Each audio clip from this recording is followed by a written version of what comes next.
हरे राम राम राम हरे हरे कृष्ण कृष्ण कृष्ण हरे हरे राम राम राम हरे कृष्ण कृष्ण कृष्ण हरे हरे राम राम राम हरे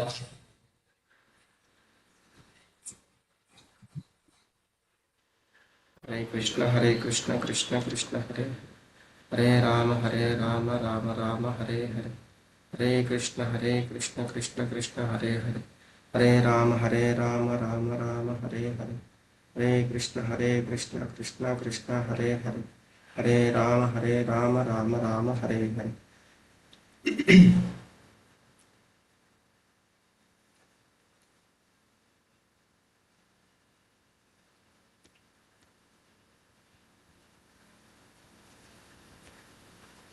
హరే కృష్ణ భక్తులందరికీ ప్రణామాలు. అందరికీ ధన్యవాదాలు అటెండ్ అయినందుకు. ముందుగా గురు ప్రణామాలు. ఓం అజ్ఞానతిమిర అంధస్య జ్ఞానాంజనశలాకయా చక్షురున్మిళితం యేన తస్మై శ్రీ గురవే నమః. శ్రీ చైతన్యమనోభీష్టం స్థాపితం యేన భూతలే స్వయం రూపः కదా మహ్యం దదాతి స్వపదాంతికం. వందేహం శ్రీగురో శ్రీయుతపదకమలం శ్రీగురోన్ వైష్ణవాంశ శ్రీరూపం సాగ్రజాతం సాగర రఘునాథాన్వితం తం సజీవం సాద్వైతం సావధూతం పరిజనసహితం కృష్ణ చైతన్యదేవం శ్రీరాధాకృష్ణపాదాన్ సహగణ లలితా శ్రీ విశాఖాన్వితాంశ్చ. నమ ఓం విష్ణుపాదాయ కృష్ణప్రేష్టాయ భూతలే శ్రీమతే భక్తివేదాంత స్వామితి నామినే. నమస్తే సారస్వతే దేవే గౌరవాణి ప్రచారిణే నిర్విశేష శూన్యవాది పాశ్చాత్యదేశతారిణే.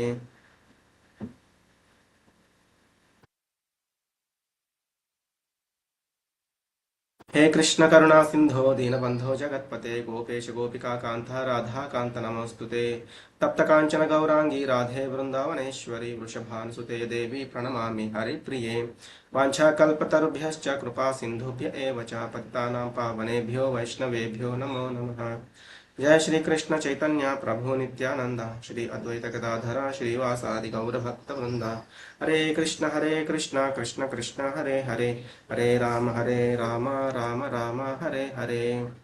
ఇస్కాన్ మ్యాంగ్లూర్ అండర్స్టాండింగ్ గీత లెవెల్ 2 క్లాసుల్లో ఈరోజు మనం గుణత్రయ విభాగ యోగము అంటే 14వ అధ్యాయం అనేది చూస్తున్నాము. నిన్న మనం ఆల్రెడీ 13 శ్లోకాల వరకు చూడడం జరిగింది. సెకండ్ పార్ట్లో ఇక్కడ ఏం చెప్తున్నారు అనేది ఇంకొకసారి చూద్దాం.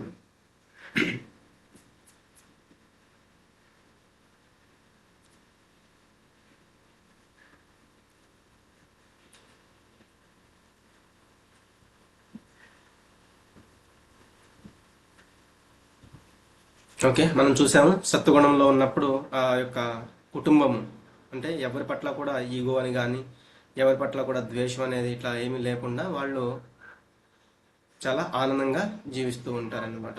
నువ్వు చేయాల్సింది నువ్వు చెయ్యి, నేను చేయాల్సింది నేను చేస్తాను అంటూ ఒకరికొకరు హెల్పింగ్ చేసుకుంటూ ఇలా ఉంటారు. అదే రజోగుణంలో ఉన్నప్పుడేమో నీకంటే నేను ఎక్కువ సంపాదిస్తున్నాను, నీకంటే నేను ఎక్కువ కష్టపడుతున్నాను, నీకంటే నేనే బెటరు, నీకు అసలు ఏమీ తెలియదు, నువ్వు మూర్ఖుడివి, నువ్వు మూర్ఖురాలివి, ఇటువంటివి విపరీతమైన కోరికలు అవన్నీ ఉంటాయి. తమో గుణంలో ఉన్నప్పుడేమో ఆ బుద్ధి అనేది పనిచేయదు, అంధకారం అంటే అజ్ఞానంలో ఉంటారు, సోమర్తనంగా ఉంటారు. ఒక పక్కన ఇక్కడ డాక్టరు కొన్ని అంటే మీకు ఇది ప్రాబ్లం ఉంది అది ప్రాబ్లం ఉందని వాటి గురించి చెప్తున్నా కూడా అవేం పట్టించుకోకుండా ఇంకా ఇంద్రియ భోగం అనేది చేయాలని ఆలోచిస్తూ ఉంటారన్నమాట. ఇది మనం నిన్నట చూసాము. ఇవాళ ఈ యొక్క 14వ శ్లోకం నుంచి తెలుసుకోవడానికి ప్రయత్నం చేద్దాము. భగవంతుడు ఇక్కడ నుంచి ఏం చెప్తున్నారని కూడా చూద్దాం.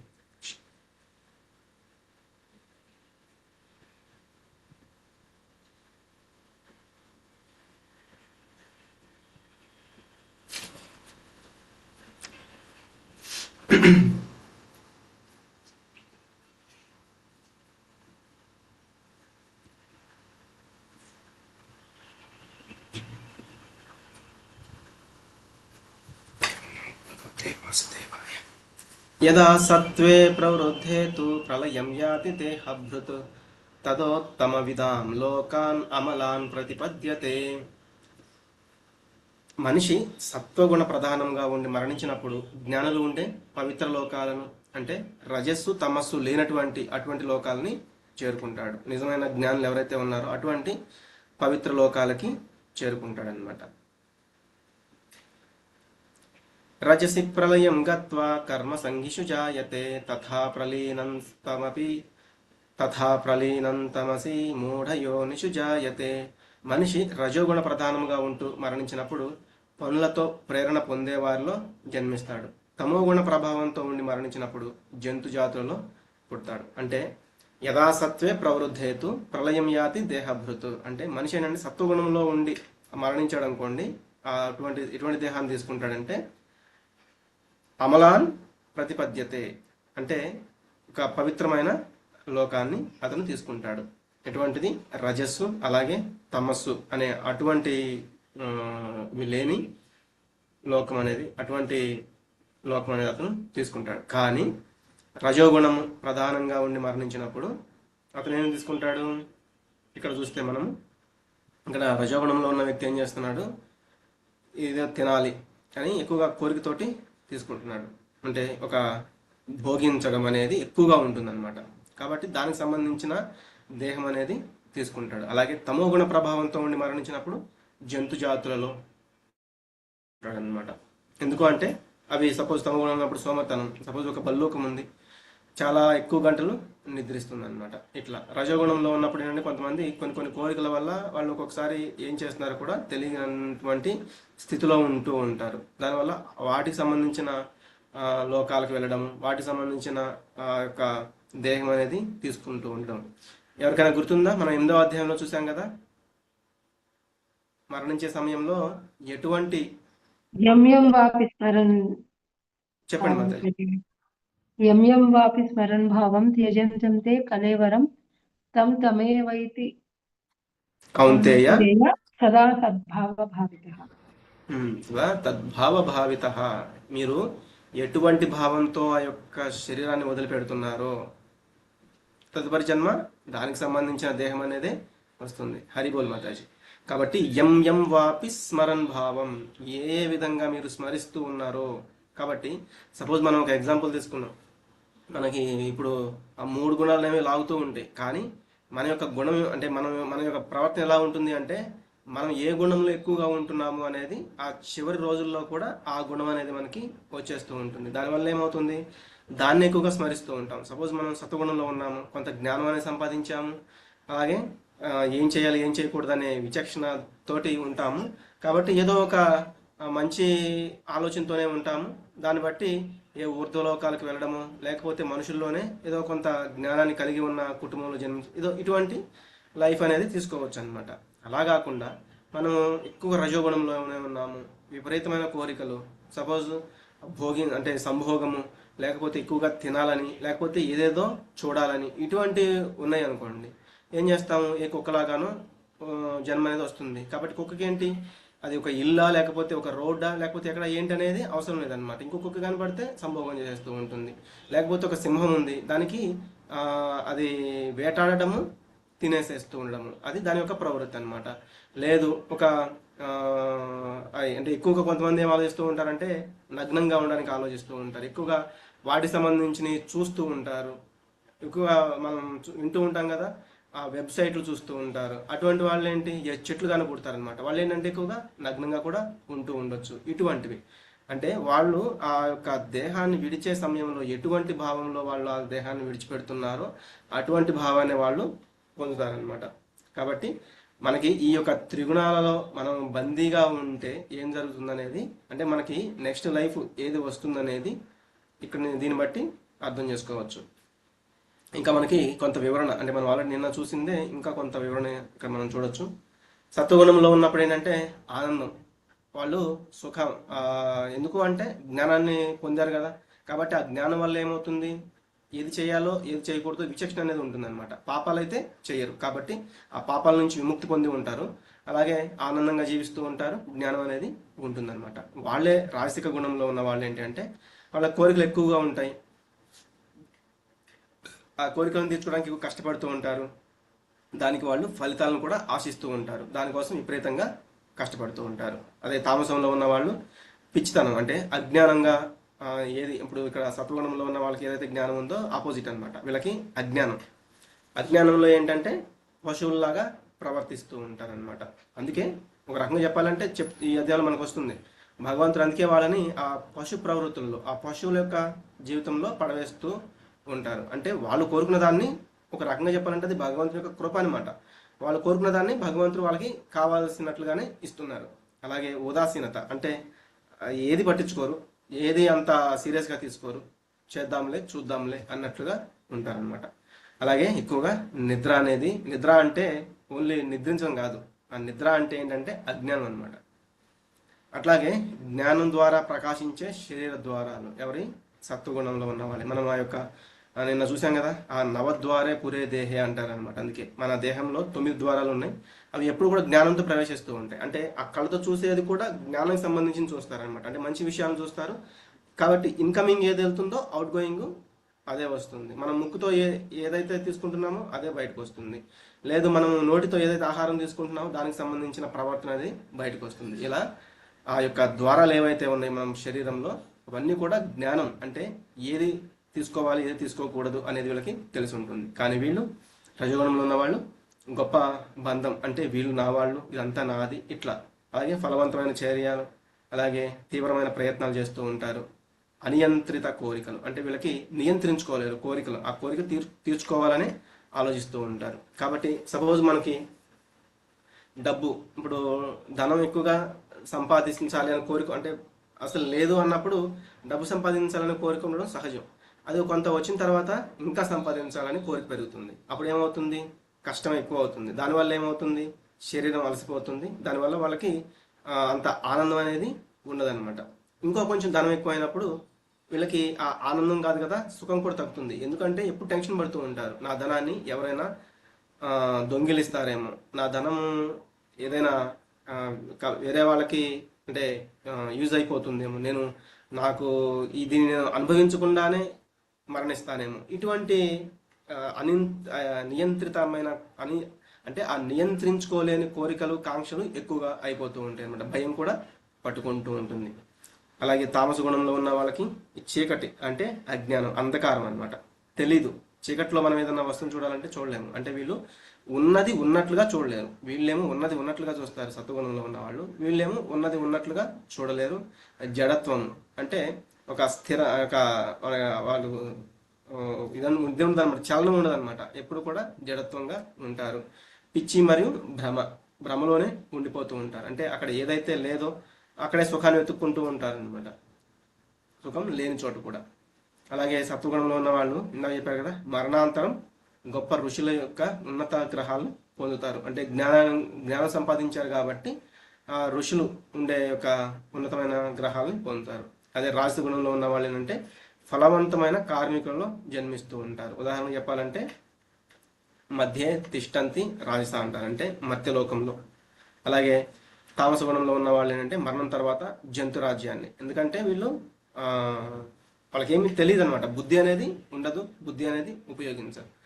కాబట్టి ఆ పశు జీవజాతుల్లో జన్మ అనేది, నరకలోకాల్లో జన్మ అనేది తీసుకుంటూ ఉంటారు.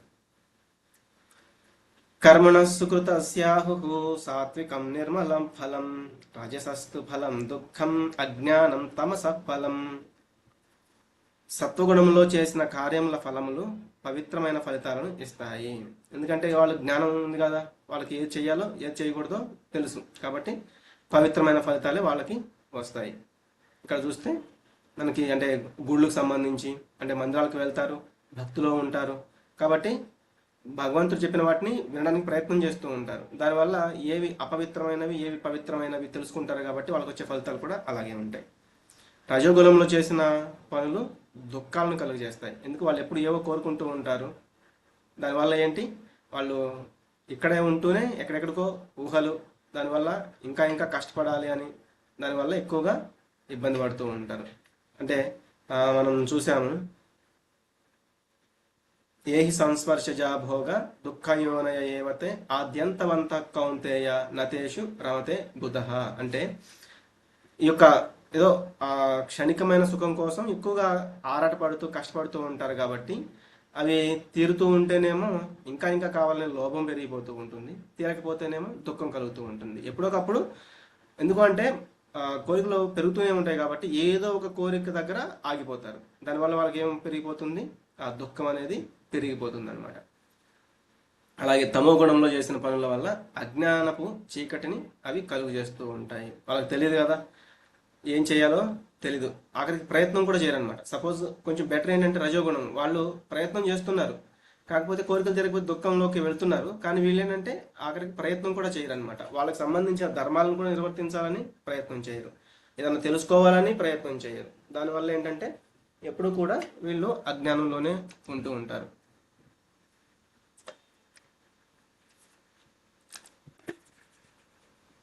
ఉదాహరణకి వీళ్ళని ఎట్లా చెప్తున్నారు అంటే, వీళ్ళు చూడండి ఇట్లా అన్నమాట. సపోజ్ వాళ్ళు ఒక ఇది అనేది నిర్మించారనుకోండి, ఇట్లా ఉంటుంది. అంటే దాంట్లో నుంచి మనం ఎక్కలేము, దిగలేము. అంటే ఆ బుద్ధి అనేది పనిచేయకపోవడం వల్ల, అజ్ఞానం వల్ల ఇటువంటి నిర్మిస్తారు. అంటే సత్వగుణంలో ఉన్న వాళ్ళు కనీసం మందిరాలను నిర్మిస్తూ వాటికి సంబంధించిన కార్యక్రమాల్లో పాల్గొంటూ ఉంటారు. రజోగుణంలో ఉండేవాళ్ళు ఇక్కడ అంటే ఇక్కడ ఉంటూ కూడా ఇటువంటివి నిర్మించాలని, ఇటువంటి వాటి కోసం ప్రయత్నం చేస్తూ ఉంటారు. అజ్ఞానంలో ఉన్న వాళ్ళు, తమ గుణంలో ఉన్న వాళ్ళు ఇలా అంటే దాన్ని ఎలా చేయాలో కూడా తెలియక అజ్ఞానంలో చేయకుండా విధంగా చేస్తూ ఉంటారు. సత్వాత్ సంజాయతే జ్ఞానం రజసో లోభ ఏవచ ప్రమాదమోహౌ తమసో భవతో జ్ఞానమేవచ. సత్వగుణముచే నిజమైన జ్ఞానము, రజోగుణముచే లోభము అంటే దురాశ, తమో గుణముచే పిచ్చిదనము అంటే నిర్లక్ష్యము, మోహము అంటే భ్రాంతి వృద్ధి చెందుతాయి. ఇక్కడ చూస్తే మనం ఈ ఫోటోలో ఇతను సత్వగుణంలో ఉన్నాడు అనమాట. చాలా ప్రశాంతంగా ఉంటారు, చూడడానికి ఎటువంటి ఇబ్బంది లేకుండా, ముఖంలో కూడా ఏ విధమైన ఆందోళన లేకుండా ఉంటారనమాట. వీళ్ళు ఎట్టి పరిస్థితుల్లో కూడా ఏదొచ్చినా కూడా సమానంగా తీసుకుంటారు, అటువంటి వాటిని ఎటువంటి ఇబ్బంది లేకుండా ఉంటారు. ఉదాహరణకి మనకి అంటే ఇందాక చెప్పారు కదా, ఊర్ధ్వలోకాలకి వెళ్ళడానికి ప్రయత్నం చేస్తూ ఉంటారు. అదే రజోగుణంలో ఉండేవాళ్ళు ఏంటంటే ఏదో ఒకటి ఎప్పుడు కూడా ఆందోళన అనమాట, ఇంకా సంపాదించాలి ఏదో కోరికలతో. అంటే ఇప్పుడు ఇక్కడ చూడండి, ఇతను ఇంకా దీనికోసం ఆ రింగ్ కోసం ప్రయత్నం చేస్తూ ఉన్నాడు అనమాట. ఎప్పుడు ఏదో ఒకటి ఆలోచిస్తూ ఉండడం, వర్రీ అవుతూ ఉండడము, గడిచిపోయిన దాని గురించి ఆలోచిస్తూ ఉండడము, రాబోయే దాని గురించి కూడా ఎక్కువగా ఆలోచిస్తూ ఉండడము, ఇలాంటివి చేస్తూ ఉంటారు. వీళ్ళేంటంటే మళ్ళీ భూమి మీదే ఈ జన్మ అనేది తీసుకుంటూ ఉంటారు. ఇక తమో గుణం, వీళ్ళు ఎప్పుడు కూడా విపరీతమైన దుఃఖంలో, విపరీతమైన అజ్ఞానంలో. వీళ్ళని చూస్తే నిన్న అనేది వేస్ట్, రేపు వచ్చేది కూడా వేస్టే, ఈ రోజుని ఎంజాయ్ చేసి ఇట్లా ఆలోచిస్తూ ఉంటారనమాట. ఊర్ధ్వం గచ్చంతి సత్వస్థ మధ్యే తిష్టంతి రాజసాః జగన్య గుణవృత్తిస్థ అధో గచ్చంతి తామసాః. ఈ శ్లోకం కూడా చాలా ఇంపార్టెంట్. సత్వగుణంలో స్థితమై ఉన్నవారు ఊర్ధ్వలోకాలకు వెళతారు. ఊర్ధ్వం గచ్చంతి సత్వస్థ, సత్వగుణంలో ఉన్నవాళ్ళు ఊర్ధ్వం గచ్చంతి అంటే పొందుతారు ఊర్ధ్వలోకాలని. మనకు ఉంటాయి కదా, ఓంభు ఇట్లా భువర్లోకము, సువర్లోకము, తపోలోకము, జనలోకము, సత్యలోకము, బ్రహ్మలోకము ఇట్లా అనమాట. మధ్య తిష్టంతి రాజసాహ, ఇటువంటి వాళ్ళు ఏంటంటే రజోగుణంలో ఉన్న వాళ్ళు మధ్యలోకాల్లో అంటే ఈ మర్త్యలోకాల్లోనే మళ్ళీ మళ్ళీ జన్మలు తీసుకుంటూ ఉండడం. అధోగచ్చంతి తామసాహ, తమ గుణంలో ఉండే వాళ్ళు ఏంటంటే అతల వితల సుతల తలాతల మహాతల రసాతల పాతాల అనే ఈ యొక్క నరకలోకాలు ఏవైతే ఉన్నాయో అటువంటి లోకాలు, నరకలోకాలు, ఇటువంటి వాటికి పతనం చెందుతూ ఉంటారని చెప్తున్నారు అనమాట.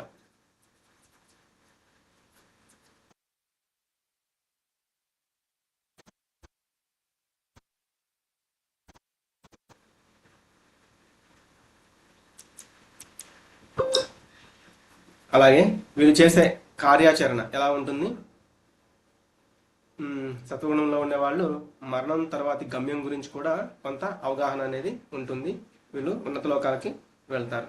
అదే రజోగుణంలో ఉన్నవాళ్ళు భూగ్రహాలు, తామస గుణంలో ఉన్నవాళ్ళు తక్కువ జాతుల్లో పుట్టడం, అంటే పశు ప్రవృత్తులలో ఉంటారు కాబట్టి ఆ పశు జన్మలు, కీటకాలు ఇటువంటివి కూడా జరుగుతూ ఉండొచ్చు.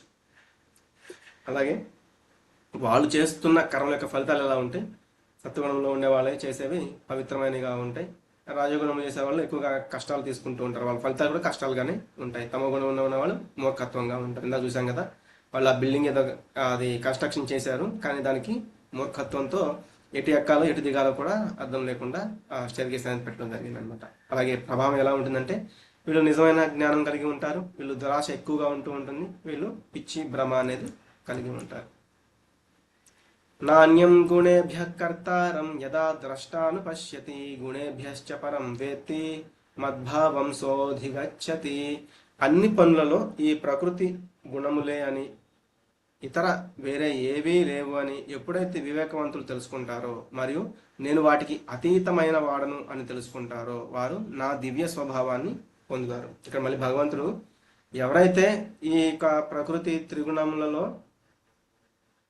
అన్ని పనులు ఈ యొక్క ప్రకృతి త్రిగుణంలో మనం చేస్తున్నామని తెలుసుకుంటారో, ఇవి తప్ప ఇంకా వేరేవి ఏవి లేవని ఎవరైతే వివేకవంతులైన తెలుసుకుంటున్నారో వాళ్ళు భగవంతుడు కూడా వీటికి అతీతంగా ఉన్నాడు. ఎందుకు అంటే అతను కూడా ఈ యొక్క త్రిగుణాలకు లోబడి ఉంటే అతని భగవంతుడు అని చెప్పారనమాట. పరాశరమును కూడా భగవాన్ అనే పదానికి కూడా అర్థం చెప్పారు.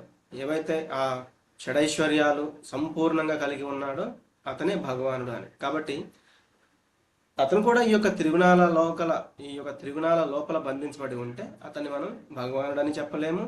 అలాగే అతను ఈ యొక్క భగవద్గీత అనేది కూడా అర్జునుడికి చెప్పలేకపోయేవాళ్ళు. ఎందుకంటే ఆయన కూడా త్రిగుణాల్లో ఉన్నప్పుడు, అంటే ఎగ్జాంపుల్గా ఒక మనిషి తాళ్ళతో కట్టబడి ఉన్నాడు అనుకోండి, ఇంకో మనిషిని ఎలా అంటే ఇంకొక మనిషిని బందీగా అయి ఉన్న మనిషిని అతను కూడా విడిపించలేడు అనమాట. ఎవరైతే వీటికి బందీ అయి లేరో వాళ్ళు మాత్రమే ఇతరులని బందీలుగా ఉన్న వాళ్ళని రక్షించగలుగుతారు.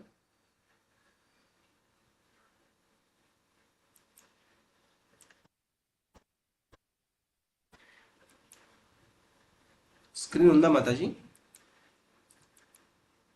ఉంది ప్రభుజీ. ఓకే, హరే కృష్ణ. నాకు ఏదో కొంచెం ఇది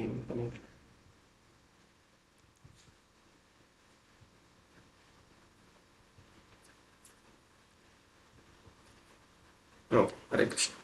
ఇంకా మనం చూస్తే సపోజ్ ఇప్పుడు ఈ 3 గుణాల్లో ఉండే వాళ్ళ యొక్క డిస్కషన్స్ కూడా, అంటే వాళ్ళు మాట్లాడే మాట తీరు కానీ అట్లా వాళ్ళు ఇతరులతో మాట్లాడే డిస్కషన్ కూడా ఎలా ఉంటుంది అంటే, సత్వగుణంలో ఉండే వాళ్ళ ఆలోచన ఇంకొకరికి మంచి ఎలా చేద్దాము, ఇంకొకరికి జ్ఞానం అనేది ఎలా ఇద్దాము, ఇట్లా ఆలోచిస్తూ ఉంటారనమాట. అంటే మనము సంతోషంగా ఉండాలి, అలాగే ఇతరులను కూడా సంతోషంగా ఉంచాలి అనే విధంగా ఆలోచిస్తూ ఉంటారు. అలాగే రజోగుణంలో ఉండే వాళ్ళ ఆలోచన ఎలా ఉంటుందంటే, వాడు సరిగ్గా చేయలేదు, వీడు సరిగ్గా చేయలేదు, నేనే బాగా చేస్తాను, అసలు వాడికి ఏమి రాదు, వాడు వేస్ట్, ఇట్లా మాట్లాడుతూ ఉంటారనమాట. అదే తమో గుణంలో ఉన్న వాళ్ళేమో ఎప్పుడు అంటే పాలిటిక్స్ అని, లేకపోతే సపోజ్ ఇప్పుడు కొంతమంది ఏం చేస్తూ ఉంటారు, క్రికెట్ చూస్తూ ఉంటారు, సినిమాలు చూస్తూ ఉంటారు, వాటి గురించి ఎక్కువగా డిస్కషన్ అనేది పెడుతూ ఉంటారు అనమాట. అంటే సమయాన్ని ఎలా పొడిగించాలి, ఏ పని చేయకుండా ఎలా దాన్ని వ్యర్థం చేయాలి, ఇటువంటి సంబంధించిన మాటల్ని మాట్లాడుతూ, ఎందుకు అంటే వాటి వల్ల వచ్చేది ఉండదు, పోయేది కూడా ఏమీ ఉండదు. వాళ్ళు అనుకున్న వాళ్ళ టీం గెలిచింది అంటే విపరీతమైన ఎంజాయ్ చేస్తామంటారు, ఓడిపోయింది అంటే వాటి గురించి టైం అంతా వేస్ట్ చేస్తూ వ్యర్థం చేస్తూ వాటి గురించి ఎక్కువగా మాట్లాడుతూ ఉంటారనమాట. ఇటువంటి వాళ్ళు తమో గుణంలో ఉన్నవాళ్ళు. ఇలా ఒక్కొక్క కోణంలో మనం చూడొచ్చు. ఇంకా సత్వగుణంలో ఉండేవాళ్ళు చూసాం కదా, ఊర్ధ్వలోకము, అలాగే రజోగుణంలో ఉండేవాళ్ళు మధ్యలోకము, అలాగే తమో గుణంలో ఉండేవాళ్ళు అధోలోకాలు అనమాట. గుణానేతానతీత్యత్రీన్ దేహి దేహ సముద్భవాన్ జన్మ మృత్యుజరా దుఃఖైః విముక్తోమృతమశ్నుతే. దేహధారి ప్రకృతి త్రిగుణములను అధిగమించగలిగినప్పుడు జన్మము, మరణము, వృద్ధాప్యము వాటి దుఃఖముల నుండి విముక్తి పొంది ఈ జన్మలోనే అమరత్వమును పొందుతాడు. అందుకే ఇక్కడ విముక్త అమృతం అశ్నుతే, అతను పొందుతాడు ఏది, అమృతం. ఈ జన్మ, మృత్యు, జర, దుఃఖాలు ఇటువంటి వాటన్నిటి నుంచి కూడా అమరత్వాన్ని పొందుతాడు. ఎవరు? గుణానేనాతీత్రీన్, అంటే ఏవైతే ఈ త్రిగుణాలు ఉన్నాయో వాటిని అధిగమించగలిగినప్పుడు అనమాట. చూస్తే ఇక్కడ మనం చూస్తున్నాం కదా ఈ పిక్చర్లో, ఈ యొక్క సంఖ్యలు 3 గుణాలు కూడా సంఖ్యలే అనమాట, మనల్ని బంధించి వేస్తూ ఉంటాయి. సత్వగుణం కొంచెం బెటర్, అంతేగాని అది కూడా బంధిస్తుంది. దేంట్లో?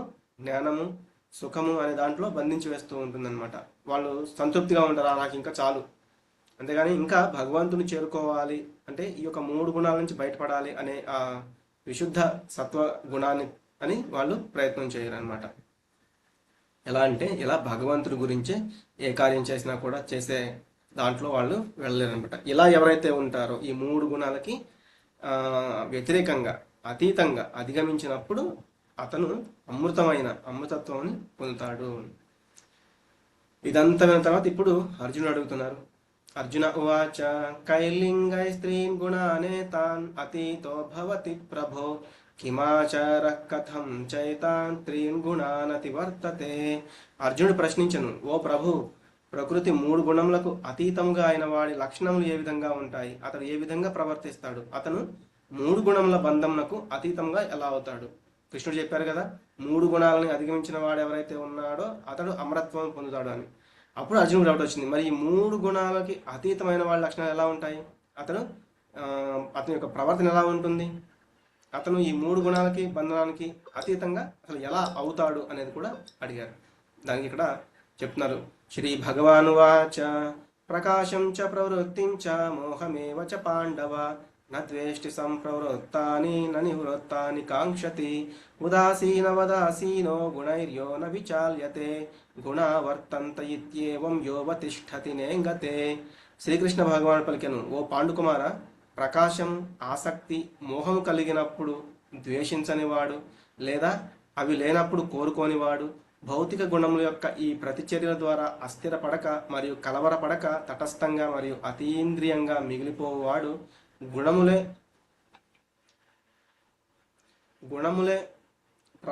ప్రవర్తించుచున్నవని తెలుసుకుని నిశ్చయంగా ఆత్మయందే స్థితమై ఉంటాడు.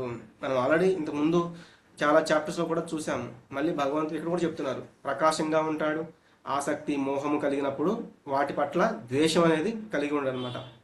అంటే ఆ ఆసక్తి వచ్చినప్పుడు, మోహం వచ్చినప్పుడు అంటే వేరే వాళ్ళని నిందించిన వాడు ఇట్లా అనమాట. అలాగే వాటిని కోరుకోడు, అంటే నాకు ఈ యొక్క సుఖం కావాలి, లేకపోతే నాకు ఆ యొక్క ఇంద్రియ కోరిక అనేది తీరాలి, లేకపోతే నాకు ఉన్నతమైన జాబ్ కావాలి, ఇంకా ధనం కావాలి, ఇటువంటివి ఏవి కోరుకోడు. లేకపోతే నా బంధువులు నన్ను ఇలా గౌరవించాలి, నన్ను ఇలా పొగడాలి, ఇటువంటి ఏమి అదంతా కూడా మోహం అనమాట. దాంట్లో ఉండిపోడు. అలాగే భౌతిక గుణాలు, ఈ త్రిగుణాలు ఏవైతే ఉన్నాయో వాటి చర్యల ద్వారా అస్థిరపడ్డాడు అనమాట. అంటే ఓకే, ఇవి నన్ను త్రిగుణాలు బంధించి ఉన్నాయి, నేను దీని నుంచి ఎలా బయటపడాలని ఆలోచిస్తూ ఉంటాడు. సపోజ్ ఒక పచ్చ కామెరలో వచ్చిన వాడికి అతనికి తెలియదు. ఎప్పుడైతే ఆ పటికి బెల్లం అనేది మనం ఇస్తూ ఉంటామో మెల్లమెల్లగా అతను తెలుసుకుంటూ ఉంటాడు, ఓకే నాకు ఉంది, తగ్గుతూ ఉంది అని. అంటే ఎప్పుడైతే ఆ టేస్ట్ అనేది వస్తూ ఉంటుందో అప్పుడు అతను తెలుసుకుంటాడు, నేను ఈ యొక్క రోగములో ఉన్నాను, దాని నుంచి బయటపడడానికి కొంత ఇప్పుడు టేస్ట్ తెలుస్తుంది కాబట్టి బయట పడగలుగుతున్నాను అనేది అర్థమవుతుంది అనమాట. అలాగే తటస్థంగా, అంటే మనం ఇంకా చూస్తాము, నిందలు, అపనిందలు, గౌరవం, అగౌరవం ఏది వచ్చినా కూడా అతీంద్రియంగా మిగిలి ఉంటాడు. సమదుఃఖ సుఖ స్వస్థ సమలోష్టాశ్మ కాంచన తుల్య ప్రియా ప్రియో ధీర తుల్య నిందాత్మ సంస్తుతి మానాపమానయోస్తుల్య తుల్యో మిత్రాదిపక్షయో సర్వారంభ పరిత్యాగి గుణాతీత స ఉచ్యతే.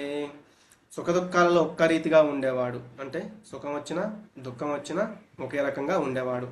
అలాగే ఆత్మయందే స్థితుడై ఆనందం మరియు బాధను ఒకేలా చూసేవాడు. మట్టిని, రాయిని మరియు బంగారమును సమాన దృష్టితో చూసేవాడు. అంటే సపోజ్ ఇప్పుడు మట్టి ఉంది, అది భగవంతుని యొక్క సేవలో ఉపయోగపడుతుంది అంటే అదే అతనికి బంగారం అనమాట, ఆ మట్టే బంగారం. అలాగే రాయి, అలాగే బంగారం. సపోజ్ బంగారం ఉంది, అది భగవంతుని యొక్క సేవలో ఉపయోగపడట్లేదు అంటే అది అతనికి మట్టితో సమానం అనమాట. కాబట్టి అతనికి మట్టి అయినా, రాయి అయినా, బంగారం అయినా ఒకటే. అంటే సపోజ్ మనకి ఇప్పుడు దీనికి ఒక స్టోరీ కూడా ఇంతకుముందు చూసాము. ఒక రాజు ఉంటాడు, భగవంతుడి యొక్క భక్తిలో ఉంటాడు, రాజ్యం అందరూ కూడా భక్తులే అనుకుంటూ ఉంటాడు. అయితే ఒకరోజు భగవంతుడి దర్శనం జరుగుతుంది. రేపు నువ్వు పలానా చోటికి వచ్చావు అంటే నేను నీకు మోక్షం కలిగిస్తాను, నువ్వు నా దగ్గర రావచ్చు అని చెప్తాడు. ఇతను నా రాజ్యంలో ఉన్న వాళ్ళందరూ కూడా భక్తులే, అందరినీ తీసుకొస్తాను, అందరికీ మీరు మోక్షం కలిగించండి అంటే, మీ దగ్గరికి చేర్చుకోండి అంటే, సరే నువ్వైతే తీసుకురా అంటాడు. ఇతను అలాగే రాజ్యంలో అందరికీ చాటింపులాగా వేయించేసి అందరిని తీసుకెళ్తూ ఉంటాడు. ఫస్ట్ ఏమో కొంతమంది ధనాన్ని చూస్తారు, చాలా ధనాన్ని. కొంతమంది ఆ దేశ రాజ్య ప్రజలందరూ కూడా అక్కడే ఆగిపోయి ఆ ధనం తీసేసుకుని వెళ్ళిపోతారు వెనక్కి. ఇంకొంచెం ముందుకు వెళ్ళిన తర్వాత బంగారపు మండులు, మాణిక్యాలు ఇటువంటివన్నీ కూడా రాసులుగా పోసి ఉంటాయి. మంత్రులు, రాణి వీళ్ళందరూ కూడా అవి తీసుకుని వెళ్ళిపోతారు. వెనక్కి తిరిగి చూస్తే ఎవరు ఉండరు, ఎదురుగా భగవంతుడు ఉంటాడు. ఏంటి స్వామి వీళ్ళందరూ వెళ్ళిపోయారంటే, వాళ్ళందరికీ ఇంకా ఆ స్థితి అని రాలేదు. ఏ స్థితి? మట్టిని, రాయిని, బంగారాన్ని ఒకే విధంగా. ఇది భగవంతుని యొక్క ఆ, సేవ. భగవంతుని యొక్క కృప కంటే గొప్పదా, భగవంతుని యొక్క కృప కంటే తక్కువదా అనే స్టేజ్ వాళ్ళు తెలుసుకోలేకపోతున్నారు.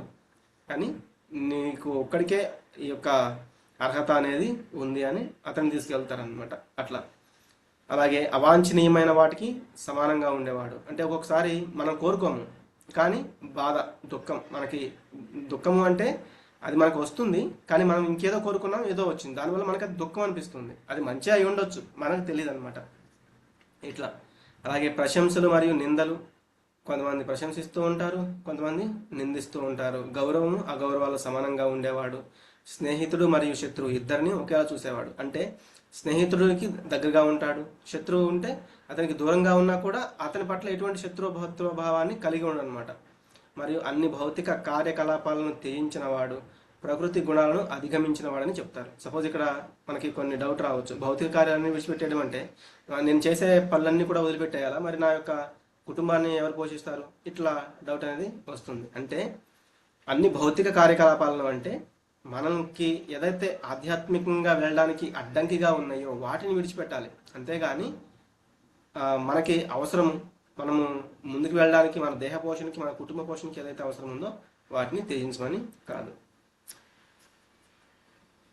అలాగే ఈ 3 గుణాలని అధిగమించిన వ్యక్తి యొక్క లక్షణాలు సమస్థితి అన్నమాట. ఎప్పుడు కూడా దుఃఖేష్వనుద్విగ్రమణ, సుఖేషు విగత స్పృహ, వీతరాగ భయక్రోధ, స్థితధీర్ మునిరుచ్యతే. అంటే అతను ఒక మునిలాగా ఏది వచ్చినా కూడా స్థిరంగా ఉంటాడు అనమాట.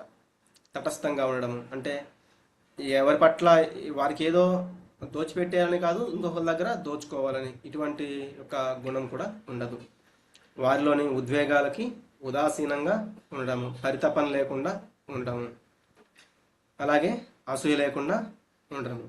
మనకి డౌట్ అంటే మనం కూడా అంటే ఇతరుల వల్ల మనకి కొన్నిసార్లు కష్టాలు రావచ్చు. సపోజ్ ఇప్పుడు మనం ఆఫీస్కి వెళ్తూ ఉన్నాము, సపోజ్ బైక్ మీద వెళ్తూ ఉన్నాము, ఎవరో ఏదో తగిలారు, కొంచెం గీత అనేది పడింది, మనకి ఆఫీస్కి టైం అయిపోతుంది.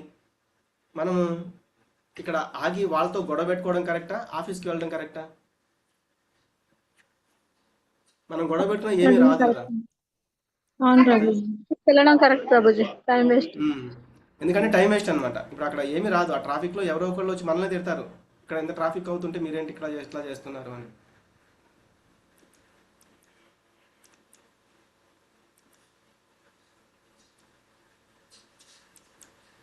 ఒక్క నిమిషం.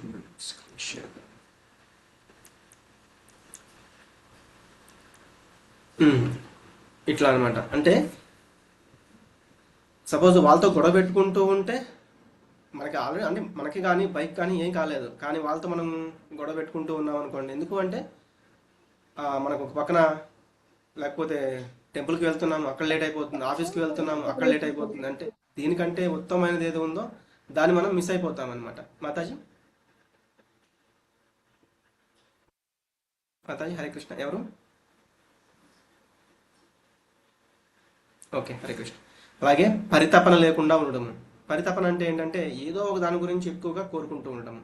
అందుకే మనకి 2వ అధ్యాయంలో చెప్పారు కదా, భోగైశ్వర్య ప్రసక్తానాం తయా పహృత చేతసాం వ్యవసాయాత్మిక బుద్ధి ఏకేహ కురు నందన. అంటే మనల్ని భగవంతుని యొక్క భక్తులు నిలపంది వాటి గురించి ఎక్కువగా మనం అంటే మనం ఏదో ఒక తపిస్తూ ఉన్నాము అంటే అది మనల్ని ఇంకా బంధిస్తూ ఉంటుందన్నమాట. అటువంటి పరితాపన అనేది ఉండదు వీళ్ళకి, ఈ 3 గుణాలని అధిగమించిన వ్యక్తికి. అలాగే అసూయ అనేది కూడా ఉండకుండా ఉండాలి.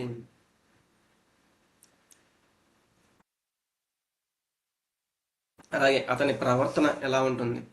అన్ని పరిస్థితుల్లోనూ సమత్వం. అంటే ఎలా ప్రశంస వచ్చినా, ఎవరొకరు నిందించినా, గౌరవపరిచినా, అవమానపరిచినా ఆనందం లేదా దుఃఖం వచ్చినా, వాంఛనీయం అంటే కోరుకున్నది వచ్చినా, కోరుకోనిది వచ్చినా, అంతా కూడా అన్ని పరిస్థితుల్లో కూడా అతను సమత్వంగా ఉంటాడనమాట. అలా కాకుండా ఏదో ఇప్పుడు మనల్ని ఎవరో నిందించారు కదా అని మనం వాళ్ళతో గొడవ పెట్టుకుంటూ ఉన్నాము, లేకపోతే ఇష్టం వచ్చినట్లుగా మాట్లాడేస్తూ ఉన్నాము. మన ప్రవర్తన ఎలా ఉంది అంటే సమత్వంగా లేదు, దేనికి దేనికో ఉద్రేకపడిపోతూ ఉన్నాము, ఒక పశువులాగా మాట్లాడేస్తూ ఉన్నాం వేరే వాళ్ళని. అప్పుడు వేరే వాళ్ళు ఆ, కొంచెం అర్థమైన వాళ్ళు చెప్తారనమాట, అసలు నీకు జ్ఞానం ఉందా, మీ తల్లిదండ్రులు మిమ్మల్ని ఇలాగే పెంచారా అంటే ఏంటి, అజ్ఞానంతో మాట్లాడుతున్నారు అక్కడ. ఎవరో ఏదో అన్నారని విచక్షణ కోల్పోయి ఆ, మాట్లాడకూడని భాషలో మాట్లాడుతూ ఉంటారు, మాట్లాడకూడని పరిస్థితుల్లో మాట్లాడుతూ ఉంటారనమాట. ఇదంతా కూడా సమత్వం కాంది, అసమత్వంగా ఉంటారనమాట. అలాగే ప్రతి ఒక్కరితో మరియు ప్రతి దానితో సమానంగా వ్యవహరిస్తారు. ఇందా చెప్పుకున్నాం కదా, మట్టి రాయి లేక బంగారం, మిత్రుడు లేక శత్రువు. ఎప్పుడు విచిత్రంగా వ్యవహరించరు. అంటే కృష్ణుడికి శరణాగతి పొందుట మరియు ఆధ్యాత్మిక అభ్యాసాల్లో దృఢం. అంటే ఇప్పుడు నేను ఇక్కడ ఏదైనా చేస్తున్నాను అంటే ఇది నన్ను భౌతికంగా ముందుకు తీసుకువెళ్తుందా, ఆధ్యాత్మికంగా ముందుకు తీసుకెళ్తుందా, ఇది కృష్ణుడికి నేను శరణాగతితో చేసినట్లు అవుతుందా ఈ యొక్క కర్మ అనేది, ఇట్లా ఆలోచిస్తూ ఉంటారనమాట. సపోజ్ మనం ఇప్పుడు ఇంకెవరైనా అడిగామనుకోండి, ఇప్పుడు నెక్స్ట్ లైఫ్ అంటే ఇప్పుడు భగవంతుడికి శరణాగతి పొందితే ఏమవుతుంది, మనకి అట్లీస్ట్ వచ్చే ఒక జన్మ అనేది లేకుండా ఉంటుంది. లేకపోతే వచ్చే జన్మ అయినా కూడా ఏ ఒక భక్తుల వంశంలో పుట్టొచ్చు, ఒక జ్ఞానం ఉన్న వాళ్ళ కుటుంబంలో అనేది పుట్టొచ్చు. అంటే చాలామంది అంటూ ఉంటారు కదా, మీరు ఎందుకు ఎంజాయ్ చేయరు, మీరు ఎందుకు ఎప్పుడు కూడా ఆ భగవద్గీత అని భాగవతం అని ఏదో వాటిల్లోనే ఉంటారు అంటూ ఉంటారనమాట. వాళ్ళకి తెలియదు ఏంటి అంటే నెక్స్ట్ ఇప్పుడు ఎంజాయ్ చేస్తే ఎలా ఉంటుంది, మనం నెక్స్ట్ ఇంకొంచెం దీంట్లో చూడొచ్చు. ఓకే, బాధ్యతాయుత ఎంపికల ద్వారా ఈ శరీరంలో ఉండగానే తదుపరి జీవితానికి ఎలా సిద్ధం కావాలి అనేది.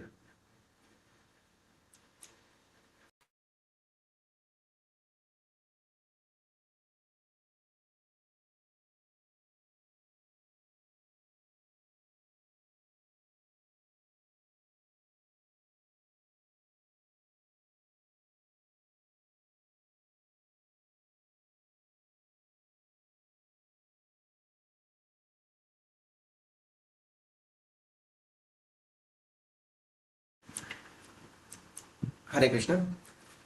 బాధ్యతాయుత ఎంపికల ద్వారా ఈ శరీరంలో ఉండగానే తదుపరి జీవితానికి సిద్ధం కావాలి. ఇలా ఇప్పుడు మనం ఇక్కడ నుంచున్నాము, మనకి ఇక్కడ రెండు మార్గాలు అనేవి ఉన్నాయన్నమాట. ఒకటి ఆధ్యాత్మికమైంది, ఒకటి భౌతికమైంది. మన యొక్క ఎంపిక అనేది ఎలా ఉండాలి అంటే తదుపరి జీవితం అంటే మనం భగవంతుని చేరుకునే విధంగా ఉండాలి. సపోజ్ ఒక వ్యక్తి ఏంటంటే అతను చాలా ఆయన ఒక జీవితం అంతా కష్టపడిన ధనము బంగారం అదంతా కూడా ఒక షిప్లో పెట్టుకుని వెళ్తూ ఉన్నాడు అనమాట. అయితే అనుకోకుండా విపరీతమైన ఒక తుఫాన్ లాంటిది రావడము, ఆ యొక్క పడవ అనేది ఇరిగిపోయి అతను ఆ నీళ్ళలో సముద్రంలో పడిపోవడం జరిగింది. అతను చాలా ప్రయత్నం చేస్తున్నాడు, అతను ధనము బంగారము అంతా కూడా పట్టుకున్నాడు అనమాట. బరువు ఎక్కువయ్యే కొద్ది ఏమవుతుంది, నీళ్ళలో ఉన్నప్పుడు మునిగిపోతుంది. కాబట్టి అతను ఏం చేశాడంటే ఓకే ఇది మునిగిపోతుంది కాబట్టి అతను కొంచెం కొంచెం కొంచెం కొంచెం వదిలేస్తూ లాస్ట్కి అతను కొంచెం అంటే ఒక ధనం ఉన్న బంగారం ఒక బాక్స్ పట్టుకున్నా కూడా అతను మునిగిపోతున్నాడు అనమాట. కాబట్టి అతను ఏం చేశాడంటే ఇంకా అతనికి అర్థమైంది, ఓకే నేను ఇప్పుడు వీటి కోసం చూశాను అంటే నా యొక్క లైఫ్ అనేది ఇక్కడే ఎండ్ అయిపోతుంది, ఈ నీళ్ళలోనే ఎండ్ అయిపోతుంది. ఓకే, కాబట్టి అతను ఏం చేశాడంటే మాధవి నీలకుమార్తాజీ మీకు కోహోస్ట్ చేస్తున్నాడు. ఓకే, అతను ఏం చేశాడు అంటే ఇంకా అతనికి అర్థమైపోయిందని మొత్తం వదిలేసి ఈదుకుంటూ ఒక దీవి కనిపిస్తే అట్లా ఈదుకుంటూ అక్కడికి వెళ్ళేసరికి అమ్మయ్య ఇంకా బతికిపోయాను అని జస్ట్ అలా కాసేపు అలా పడుకుని లేచి చూసేసరికి అతని చుట్టూ కొంతమంది అక్కడ ఉండే కొన్ని జాతుల వాళ్ళు అక్కడ కనిపించారనమాట. వాళ్ళని చూసేసరికి అతను ఏమనుకున్నాడంటే ఇంత కష్టపడి ఇంత ఈదుకుంటూ వచ్చి వీళ్ళ చేతిలో చిక్కాను, నన్ను వీళ్ళు ఎలాగో బతుకునేవారు చంపేస్తారని అతను ఫిక్స్ అయిపోయాడు అనమాట. సరే అతను వాళ్ళు పట్టుకుని వాళ్ళ యొక్క ఊరికి తీసుకెళ్ళి అతన్ని ఒక సింహాసనంలో కూర్చోబెట్టారు. అతను ఏమనుకుంటున్నాడంటే ఇంకా నన్ను చంపేస్తారు వీళ్ళు అని. కానీ వాళ్ళు తీసుకెళ్ళి రాజసింహాసనంలో కూర్చోబెట్టి మీరే రాజు ఎప్పటి వరకు, ఒక 2 years వరకు. తర్వాత ఏం చేస్తారు, మిమ్మల్ని దూరంగా ఉన్న దీవిలో తీసుకెళ్ళి అక్కడ వదిలిపెట్టేస్తాం. అక్కడ ఏముంటే అన్ని మృగాలు, అక్కడ మీకు ఆహారం దొరకదు, అక్కడ మీరు చచ్చిపోతారు. కాబట్టి ఇతనేమనుకున్నాడంటే ఇతనికి 2 ఆప్షన్లు ఉన్నాయి. ఒకటి, ఓకే 2 years రాజులాగా చూసుకుంటారు కాబట్టి ఎంజాయ్ చేయవచ్చు, ఏది కావాలంటే అది ఇస్తారు, ఏం కావాలంటే అది చేయొచ్చు. ఇంకొక ఆప్షన్ ఏంటంటే ఇక్కడ ఉండగానే, ఈ సింహాసనంలో ఉండగానే నెక్స్ట్ అక్కడికి వెళ్ళబోతున్నాను కాబట్టి అక్కడ నేను ఎలా జీవించాలనేది ఆలోచించవచ్చు అనమాట. ఇతను ఆ రెండోది ఆలోచించాడు. బాగా బలంగా ఉన్న వాళ్ళని ఎంపిక చేశాడు. ఒక నెల మొత్తం వాళ్ళు అక్కడికి వెళ్ళిపోయి ఏవైతే క్రూర మృగాలు ఉన్నాయో వాటన్నిటిని వధించమని చెప్పేశాడు. అలా చేశారు. మళ్ళీ ఇంకొక నెక్స్ట్ మంత్ ఏం చేశారంటే బాగా వ్యవసాయం ఎవరికైతే వచ్చో వాళ్ళని పంపించాడు. అక్కడ శుభ్రంగా వ్యవసాయం చేసేసి పంటలన్నీ పండించేసి రెడీగా ఉంచమని చెప్పాడు. అది అయిపోయింది. నెక్స్ట్ ఏంటంటే బాగా కొంచెం ఇంజనీరింగ్ తెలిసిన వాళ్ళు, అంటే కర్రలతో వాటిలతో వీటిలతో ఇల్లు కడతారు కదా, వాళ్ళందరినీ వెళ్ళిపోయి అక్కడ కొంత ఇల్లు అనేది నిర్మించమని చెప్పాడు. వాళ్ళు కూడా వెళ్ళి అది చేశారనమాట. ఇట్లా ఆ 2 years అయిపోయేసరికి అతను అక్కడ ఉండడానికి వీలుగా అన్నీ కూడా ఏర్పాట్లు చేసేసుకున్నాడు అనమాట. కాబట్టి అతను కనుక ఫస్ట్ ఆప్షన్ తీసుకుంటే, అంటే నేను ఈ ఒక 2 years నాకు వీళ్ళు ఏం కావాలంటే అది పెడతారు, తినొచ్చు, ఇష్టం వచ్చినట్టు నిద్రపోవచ్చు, ఎవరికి ఏదైనా ఆర్డర్ అయ్యవచ్చు, వాళ్ళని డ్యాన్స్ చేయమనొచ్చు, వీళ్ళని పాటలు పాడమనొచ్చు, చూస్తూ ఎంజాయ్ చేయవచ్చు. ఇది ఒక ఆప్షన్. కానీ రెండవది ఏంటంటే తెలివైన ఎంపిక అనమాట. ఇతను ఏం చేసుకున్నాడు, ఆ తెలివైన ఎంపిక అనేది తీసుకున్నాడు. సపోజ్ ఇప్పుడు పిల్లలు ఉన్నారు, మామూలుగా ఏం చేస్తారంటే ఇప్పుడు IIT అనో వాళ్ళు బాగా ప్రిపేర్ అవుతూ ఉంటారు. వేరే వాళ్ళు ఏమంటారు, పద్దాక హాలిడేస్లో కూడా ఏం చదువుతావురా, పద్దాక చదువు అంటావు, ఎందుకంత, మేము చూడు అది ఆడుతున్నాం, ఇది ఆడుతున్నాం, ఇవి చూస్తున్నాం, ఎంజాయ్ చేస్తున్నాం, మొబైల్లో గేమ్లు ఆడుతున్నాం, కంప్యూటర్లో ఎంజాయ్ చేస్తున్నాం, అవి చూస్తున్నాం, ఇట్లా మాట్లాడుతూ ఉన్నారు అనమాట. వాళ్ళకి ఎంజాయ్ చేసేటప్పుడు తెలియదు. కానీ రేపొద్దున ఇతను మంచి ర్యాంక్ సంపాదించాడు, పెద్ద జాబు సంపాదించాడు. రేపొద్దున వాళ్ళ తల్లిదండ్రులు ఏమంటున్నారు, వాడు కూడా మీతో పాటు చదివాడు, కానీ వాడు ఎలా ఉన్నాడో చూడండి, మీరు ఎలా తయారయ్యారో చూడండి. అంటే మీరు ఎలా ఉన్నారు, డ్రగ్స్ అలవాటు చేసుకున్నారు, మద్యం అలవాటు చేసుకున్నారు, ఇష్టం వచ్చినట్లు తిరుగుతున్నారు, ఒక అందరిలో కూడా చెడ్డ పేరు తెచ్చుకున్నారు, ఇట్లా మాట్లాడతారు కదా. కాబట్టి అతను ఏం చేశాడు, ఉన్న సమయాన్ని సద్వినియోగం చేసుకుని, అంటే చేయకూడని పనులకి చేయలేదు. అతను కూడా ఎంజాయ్ చేస్తాడు. ఎట్లా, అతనికి చదువులోనే ఎంజాయ్ ఉంది, దాన్ని ఎంజాయ్ చేస్తూ తెలుసుకున్నాడు అనమాట నా యొక్క గోల్ ఏంటనేది. రేపు జాబ్ వచ్చిన తర్వాత అతను ఎంజాయ్ చేస్తాడు. అతనికి కావాల్సినట్లుగా అతని దగ్గర ధనం ఉంటుంది, కుటుంబం ఉంటుంది, అలాగే కావాల్సిన అన్నీ కూడా అతను తినొచ్చు, ఏదైనా చేయొచ్చు అనమాట. అతనికి కావాల్సినంత ఫ్రీడమ్ అప్పుడు దొరుకుతుంది. కానీ వీళ్ళు ఏం చేశారు, చదవాల్సిన ఏజ్లో అంతా కూడా వ్యర్థం చేసేసారు ఆ యొక్క సమయం అంతా. తర్వాత బాధపడుతున్నారు. అంటే ఒక కుటుంబం అంటూ ఉండదు, అలాగే ఒక ఎంజాయ్మెంట్ అంటూ ఉండదు, అందరూ దూషిస్తూ ఉంటారు, అందరూ హీనంగా చూస్తూ ఉంటారు అనమాట.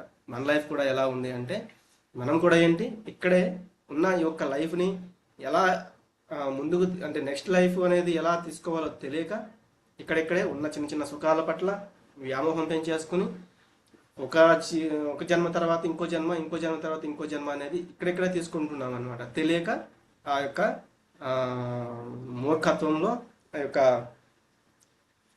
జ్ఞానం అనేది లేకపోవడం వల్ల. కాబట్టి మనం ఆ నిజమైన ఎంపిక, అంటే కరెక్ట్ అయిన ఎంపిక ఏదైతే, అంటే భగవంతుడు మనకి చెప్పారో అటువంటి ఎంపికలను మనం చేసుకుంటే మనం నెక్స్ట్ ఆ లైఫ్ ఏదైతే ఉందో దానికి సిద్ధమవుతాం అన్నమాట. కాబట్టి బాధ్యత ఎంపికల ద్వారా ఈ శరీరంలో ఉన్నప్పుడే నెక్స్ట్ జీవితం అనేది, దాని గురించి ఎక్కువగా ఆలోచించుకోవాలి. మాంశయో వ్యభిచారేణ భక్తి యోగేన సేవతే సగుణాన్ సమతీత్యైతాన్ బ్రహ్మ భూయాయ కల్పతే. మాతాజీ ప్రభుజీ ఎవరైనా ఒక ఇద్దరు హ్యాండ్ రైజ్ చేయండి. ఈ శ్లోకం చదువు కానీ, ఈ శ్లోకము నెక్స్ట్ శ్లోకము. జ్యోత్స్న మాతాజీ ఈ శ్లోకం చదవండి. హరే కృష్ణ. హరే కృష్ణ ప్రభుజీ. మాంచాయో వ్యభిచారేణ భక్తి యోగేన సేవతే సగుణ సమతీత్యైతాన్ బ్రహ్మ భూయాయ కల్పతే. హరే కృష్ణ ప్రభుజీ. ధన్యవాదాలు మాతాజీ. భవానీ మాతాజీ మీరు కూడా చదవండి శ్లోకం. హరే కృష్ణ ప్రభుజీ. మాంచయో వ్యభిచారేణ భక్తి యోగేన సేవతే సగుణాన్ సమతీత్వైతాన్ బ్రహ్మ భూయాయ కల్పతే. హరే కృష్ణ ప్రభుజీ. సమతీత్యైతాన్ యావత్ మాతాజీ. ఓకే, హరే కృష్ణ. కాబట్టి అన్ని పరిస్థితులలోనూ నిశ్చలమైన పూర్తి భక్తియుత సేవలో నిమగ్నమై ఉండేవాడు వెంటనే భౌతిక ప్రకృతి యొక్క గుణములను అధిగమించి బ్రహ్మము స్థితికి వస్తాడు. అంటే అవ్యభిచారేణ అంటే క్రమం తప్పకుండా అన్ని పరిస్థితులలో కూడా నిశ్చలమైన పూర్తి భక్తియుత సేవలో నిమగ్నమై ఉండేవాడు. అటువంటి వాడికి ఎటువంటి కోరిక అనేది ఉండదు. కాబట్టి ఈ యొక్క భౌతిక ప్రకృతి త్రిగుణముల నుంచి అధిగమించి బ్రహ్మము అనే స్థితికి చేరుకుంటాడు అనమాట. ఇలా మనం చూస్తే ఇక్కడ ఈ పిక్చర్లో చూపిస్తున్నారు కదా, ఆ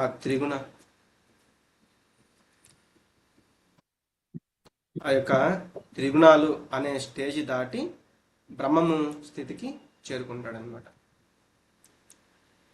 బ్రహ్మణో హి ప్రతిష్టాహం అమృతస్య వ్యయస్య చ శాశ్వతస్య చ ధర్మస్య సుఖస్యైకాంతికస్య చ. ఓకే, గోపీనాథ్ ప్రభుజీ, పార్వతీ మాతాజీ మీ ఇద్దరు చదవండి శ్లోకము.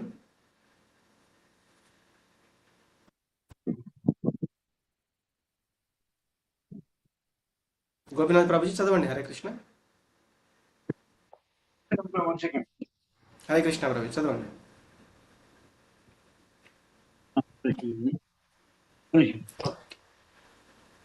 ఓకే ప్రభు, మీ వాయిస్ రావట్లేదు. పార్వతీ మాతాజీ మీరు చదవండి. హరే కృష్ణ ప్రభుజీ. హరే కృష్ణ ప్రభుజీ. బ్రహ్మణో హి ప్రతిష్టాహం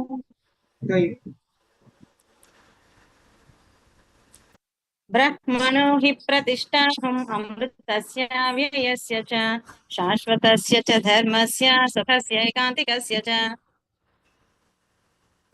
లక్ష్మీ మాతాజీ హరే కృష్ణ. హరే కృష్ణ ప్రభుజీ. భగవద్గీత యథాతథము 14వ అధ్యాయము 27వ శ్లోకము. బ్రాహ్మణో హి ప్రతిష్టాహం అమృతస్య వ్యయస్య చ శాశ్వతస్య చ ధర్మస్య సుఖస్యైకాంతికస్య చ. హరే కృష్ణ ప్రభుజీ. హరే కృష్ణ ప్రభుజీ. బ్రహ్మణ ఓకే, హరే కృష్ణ. చూద్దాం ప్రభుజీ, మళ్ళీ చదువుదాను. ఇక అమృతమైనది, నశించనిది, శాశ్వతమైనది మరియు పరమ ఆనందమునకు సహజ స్థితి అయిన నిరాకార బ్రహ్మమునకు నేనే మూల ఆధారము. ఇక్కడ భగవంతుడు చాలా స్పష్టంగా చెప్తున్నారు అనమాట. బ్రాహ్మణోహి కాదు, బ్రహ్మణోహి. ఇక్కడ ఏంటంటే ఆ బ్రహ్మం అనే స్థితి, దానికి కూడా అంటే ఆ యొక్క బ్రహ్మం అనే స్థితికి ఏదైతే ఉందో దానికి కూడా ఆధారం ఏంటి అంటే ఆ నిరాకార బ్రహ్మానికి ఆధారము నేనే. మనం అంతకుముందు కూడా చూసాం కదా, భగవంతుని యొక్క శరీర కాంతే ఆ నిరాకార బ్రహ్మము. అదేంటి? అమృతమైనది. అది కూడా నశించినది, శాశ్వతమైనది అనమాట. అది పరమ ఆనందానికి సహజ స్థితిని కలిగి ఉంటుంది. కాబట్టి దానికి ఆధారం కూడా నేనే అని చెప్తున్నారు. చాలా చాలా చోట్ల ఇదే చెప్తున్నారు, అన్నింటికీ నేనే మూలము. భగవంతుడు ఏ స్థాయిలో ఉన్నారు అంటే ఒక బ్రహ్మజ్యోతి లాగానా, ఒక ద్విభుజాకారమా అని మనకి 12వ అధ్యాయంలో అడిగినప్పుడు సాకార రూపమే చాలా ఉత్తమమైనది అని చెప్పారనమాట. అర్జునుడు అడిగినప్పుడు ఖచ్చితంగా ద్విభుజాకారమైన సాకార రూపమే అని కూడా ఇక్కడ ఇంకా చెప్తున్నారు. ఎందుకు? ఆ యొక్క బ్రహ్మ రూపము అంటే ఆ నిరాకార బ్రహ్మం రూపం ఏదైతే ఉందో దానికి కూడా నేనే మూలం, ఆధారము అని చెప్తున్నారు. సపోజ్ ఆ యొక్క నిరాకార రూపం చెప్పింది అనుకోండి, ఆ యొక్క సాకార రూపం ఏదైతే ఉందో దివ్యాకారమైన భగవంతుని రూపము, దానికి ఆధారం నేను అంటే ఇది మనం వేరే రకంగా ఆలోచించాలి. కానీ ఇక్కడ భగవంతుడు ఏం చెప్తున్నారు? నిరాకార బ్రహ్మం ఏదైతే ఉందో దానికి నేను మూల ఆధారం అని చెప్తున్నారు, దానికి నేను ఆధారం అని చెప్తున్నారు అనమాట. కాబట్టి సపోజ్ ఒక లైట్ అనేది వెలుగుతుంది, ఇక్కడ ఇలా చూస్తే మనం ఒక లైట్ అనేది వెలుగుతుంది అనమాట. దానికి ఈ లైట్ అనేది వెలుగుతుంది అంటే దానికి పవర్ ఎక్కడి నుంచో వచ్చి ఉండాలి కదా. సపోజ్ దానికి ఒక స్విచ్ అనేది కూడా ఉంటుంది కదా. అలాగే దాన్ని ఎవరో ఆన్ చేసి కూడా ఉండాలి. ఎవరో స్విచ్ ఆన్ చేయకపోతే ఆ లైట్ అనేది వెలగదు. కాబట్టి ఆ లైట్ ఎక్కడి నుంచి వచ్చింది? భగవంతుడి నుంచి. ఇప్పుడు సూర్యరశ్మి ఉంది అంటే సూర్యుడు ఉంటేనే ఆ యొక్క సూర్యుడి నుంచి వచ్చే వెలుగు మనకి ఆ సూర్యరశ్మి లాగా కనపడుతూ ఉంటుంది. ఎందుకు అంటే ఆ సూర్యరశ్మి ఉంటే ఖచ్చితంగా సూర్యుడు కూడా ఉన్నట్లే. సూర్యరశ్మి వల్ల సూర్యుడు రాడు, సూర్యుని వల్ల సూర్యరశ్మి అనేది వస్తుంది అనమాట. కాబట్టి మనం తెలుసుకోవాల్సింది ఏంటంటే భగవంతుడి వల్ల ఈ యొక్క దివ్య జ్యోతి అనేది వచ్చింది. దివ్య జ్యోతి వల్ల భగవంతుడు అనేది రాలేదు. అలాగే మన బాధలకు మరణము ఒక్కటే మార్గం కాదు. అంటే చాలామంది ఏమంటారంటే ఇప్పుడు మరణించేస్తే, సపోజ్ ఇప్పుడు తమో గుణంలో ఉండే వాళ్ళు అజ్ఞానం వల్ల ఏమనుకుంటారంటే ఓకే ఇప్పుడు మనం మరణించేస్తే, ఎగ్జాంపుల్ చెప్పాలంటే ఆత్మహత్యలు, దానివల్ల ఏమవుతుంది వాళ్ళు ఇంకా ఇంకా అధమలోకాలకి అథవా జీవజాతుల్లో జన్మ అనేది తీసుకుంటూ ఉంటారనమాట. కాబట్టి ఇటువంటివి చేయకూడదు. మరణం అనేది ఒకటే మార్గం కాదు. కావున వైకుంఠ ధామము చేరుటకు సరైన మార్గమును ఎన్నుకోవాలి. సపోజ్ మనం ఈ యొక్క సంసార సాగరం అంటాం కదా, ఈ యొక్క బంధనం అంటారు. అంటే సంసారాన్ని ఒక సాగరంతో, జన్మ మృత్యు జర వ్యాధి అనే దీనిని ఒక సముద్రంతో పోలుస్తూ ఉంటాము. మనం దాంట్లోనే అలలు వస్తూ ఉంటే మనం ముంచేస్తూ ఉంటాం, మనం ఈదుతూ ఉంటాం, మునుగుతూ ఉంటాం, తేలుతూ ఉంటాం, ఈదుతూ ఉంటాం అనమాట. కానీ సపోజ్ మనం ఇన్ని ఇబ్బందులు పడుతున్నప్పుడు పైనుంచి ఒక హెలికాప్టర్ ఏరోప్లేన్ వెళ్తూ ఉంది, దాంట్లో నుంచి మనకు ఒక తాడు అనేది అందించారు. మనం దాన్ని పట్టుకున్నాం అనుకోండి, మనకి ఎలా అనిపిస్తుంది చెప్పండి ఎవరైనా?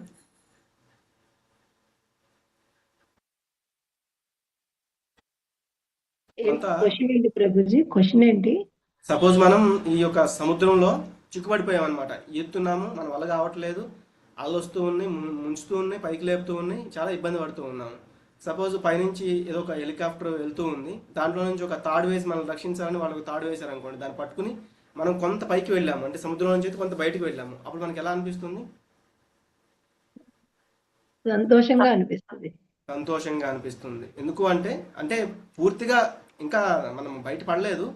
ఎందుకు అంటే మనం ఎప్పుడైతే ఆ ఫ్లైట్లోకి వెళ్తామో, ఆ యొక్క ఎయిర్ ఫ్లైట్లోకి వెళ్తామో అప్పుడు పూర్తిగా వెళ్ళినట్టు. కానీ ఇందాక ఏదైతే స్థితి ఉందో దానికంటే కొంత బెటర్ అనమాట. కాబట్టి ఇంతకు ముందు ఉన్నంత స్థితి కంటే మనం కొంచెం బెటర్గా వచ్చాం కాబట్టి ఓకే అర్థమవుతుంది, పర్లేదు, ఇంకా భయం అనేది ఉంది కానీ నేను సరైన మార్గంలోనే ఉన్నాను, ఆ యొక్క సాగరం నుంచి బయటకైతే వచ్చాను అని. కాబట్టి మనం కూడా ఈ యొక్క జన్మ మృత్యు జర వ్యాధి అనే ఈ సంసార సాగరంలో ఉన్నాము, దాని నుంచి ఎలా బయటపడాలి, వైకుంఠ ధామానికి సరైన మార్గం అనేది ఏంటి అనేది తెలుసుకోవాలి. అదేంటి? గుణాలు మనల్ని కట్టివేస్తాయి. ఆ యొక్క సంసార సాగరం అనే ఈ త్రిగుణాలతో బంధించి మనం ఆ యొక్క సాగరంలోనే ఎప్పుడు కూడా ఈదుతూ ఉంటాం అన్నమాట. కానీ కృష్ణుడు మనకి విముక్తిని ప్రసాదిస్తాను అని చాలా చోట్ల చెప్తూ వచ్చారు. సదా భక్తియుత సేవలో నిమగ్నమై ఉండటం ద్వారా మనము ఈ భౌతిక గుణముల సంగము నుండి అత్యంత సులభముగా విడిపడగలము. అంతేగాక ఎల్లవెళ్ళ భగవత్ సాంగత్యంలో ఉండటం వలన ఉన్నతమైన లక్షణాలను పొందగలము. మరి ఆ ఏరోప్లేన్ నుంచి మనకి తాడు వేసేది ఎవరు అంటే భగవంతుడు. భగవంతుని యొక్క ప్రామాణిక భక్తులు ఎవరైతే ఉన్నారో, అంటే ఆచార్యులు గురువులు ఎవరైతే ఉన్నారో వాళ్ళు మనల్ని ఈ యొక్క సంసార సాగరం నుంచి బయటికి తీసుకుని వాళ్ళు మనల్ని భగవద్ధామానికి చేర్చడానికి ప్రయత్నం చేస్తూ ఉన్నారనమాట.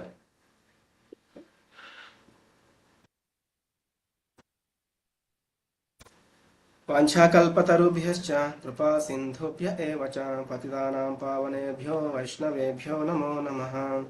హరే కృష్ణ కృష్ణ కృష్ణ హరే హరే, హరే రామ రామ రామ హరే హరే. అందరికీ హరే కృష్ణ. అంతకోటి వైష్ణవ బృంద్ की जय. नामाचार्य श्री हरदास ठाकुर की जय. भगवद गीता श्रीमद् भागवत ग्रंथाल की जय. पद्मपावन श्री प्रपाद की जय. हरे कृष्ण महामंत्रान की जय. ఓకే, మనం ఇక్కడ విరామం తీసుకుందాము. మనం సోమవారం నుంచి 15వ అధ్యాయము అంటే పురుషోత్తమ యోగం. ఈ మాసం పేరు కూడా ఏంటి అంటే పురుషోత్తమ మాసం. ఈ మాసంలో ఆ యొక్క పురుషోత్తమ యోగము అంటే 15వ అధ్యాయము గురించి తెలుసుకోవడము, భగవంతుని గురించి వినడము, మనకు నవవిధ భక్తి మార్గాలు ఎలాగో ఉన్నాయి, కనీసం ఏది చేయగలిగితే అవి చేయడానికి ప్రయత్నం చేస్తూ ఉండడము చాలా ఉత్తమం అనమాట. అధిక మాసము పురుషోత్తమ మాసం అని చెప్తూ ఉంటారు. కాబట్టి ఎవరికి ఎంత వీలైతే అంతగా భగవంతుని యొక్క ధ్యాసలో ఉండడానికి, భగవంతునికి సంబంధించిన కార్యాలు చేయడానికి ప్రయత్నం చేస్తూ ఉండండి.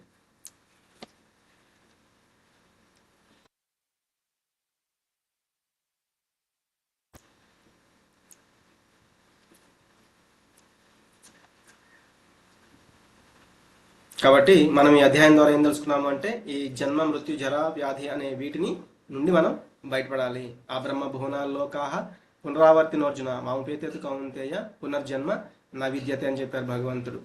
ఈ యొక్క చాప్టర్లో కూడా మనం చూసాము. సత్వగుణంలో ఉండే వాళ్ళు ఊర్ధ్వలోకాలకు వెళ్తారు. అలాగే రజోగుణంలో ఉండే వాళ్ళు మనిషి జన్మల్ని లేకపోతే వాటికి సంబంధించిన కొన్ని గుణాలను బట్టి కొన్ని జీవజాతులు వీటిల్లో జన్మ తీసుకుంటూ ఉంటారు. అలాగే తమ గుణంలో ఉండేవాళ్ళు అథమ అంటే పతనం చెందుతూ ఉంటారు అని చెప్పారనమాట. కాబట్టి ఈ యొక్క 14 లోకాల్లో మనం ఎక్కడ జన్మ తీసుకున్నా కూడా జన్మ మృత్యు అనే ఇవి ఉంటూనే ఉంటాయి. పునరపి జననం పునరపి మరణం పునరపి జనని జఠరే శయనం ఇహ సంసారే బహుదుస్తారే అని. దానికి కావాల్సింది ఏంటి? మురారి అంటే యొక్క శ్రీకృష్ణ భగవానుడు మురా అనే అసురుని చంపిన రాక్షసుని చంపిన శ్రీకృష్ణుడు ఎవరైతే ఉన్నారో అతని యొక్క పాదాలను పట్టుకుంటే మనము వీటి నుంచి మనం బయటపడగలము అనేది అర్థం చేసుకోవాలి. అందుకే నా లోకానికి చేరుకున్న వాళ్ళకి ఇటువంటివి ఏమీ ఉండవు. కానీ ఈ 14 లోకాల్లో ఎక్కడ ఉన్నా కూడా మళ్ళీ జన్మించాలి, దేహాలను తీసుకుంటూ ఉండాలి, దేహాలను విడుస్తూ ఉండాలి, దేహాలను తీసుకుంటూ ఉండాలి, దేహాలని విడుస్తూ ఉండాలి అనేది ముఖ్యంగా మనం అర్థం చేసుకోవాలి.